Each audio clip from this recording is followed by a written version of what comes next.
मंडळी, मकर संक्रांतीच्या तुम्हा सर्वांना खूप खूप शुभेच्छा। तोंडात टाकताच विरघळणार असे मी आज लाडूची रेसिपी तुमच्या समोर आणली आहे, जे 10 मिनिटातच बनवून तयार होतात। बघा, मीडियम गॅसवर स्वच्छ पॅन ठेवलाय आणि अर्धा कप पांढरे तीळ घेतलेत मी इथे।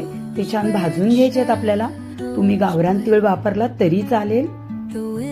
बघा, 5 मिनिटातच हे तीळ छान भाजले गेलेले आहेत आपले।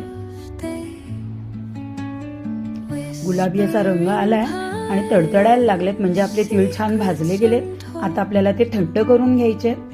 हा डीमार्टचा श्री ब्रँडचा गूळ वापरलाय। गूळ खूप सुंदर आहे चवीला।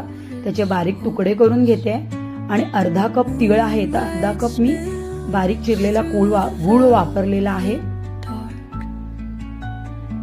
2 चमचे सुकं खोबरं भाजून घेत आहे। शेंगदाण्याचा कूट माझ्याकडे तयार आहे, तो मी वापरणार आहे या लाडूमध्ये। बघा, खोबरेही भाजून झाले आपलं।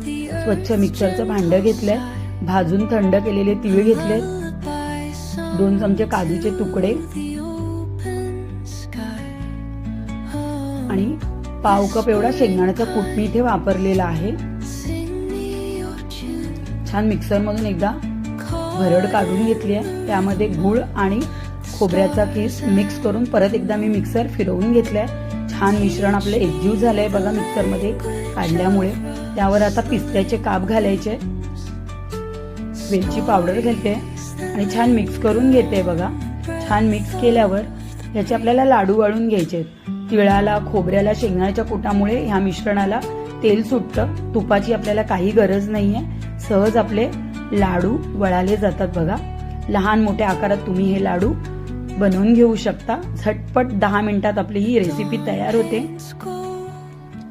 लहान मुलांना, वृद्ध माणसांना ही रेसिपी खूप आवडेल। हे लाडू खूप आवडतील, कारण तोंडात टाकताच हे लाडू विरघळणार आहेत। इतकी सुंदर रेसिपी आहे, तर नक्की तुम्ही ही रेसिपी ट्राय करा। तुम्हाला ही नक्की आवडेल आणि प्लीज कॉमेंट करा, माझ्या रेसिपीला लाईक करा, व्हिडिओ जास्तीत जास्त शेअर करा।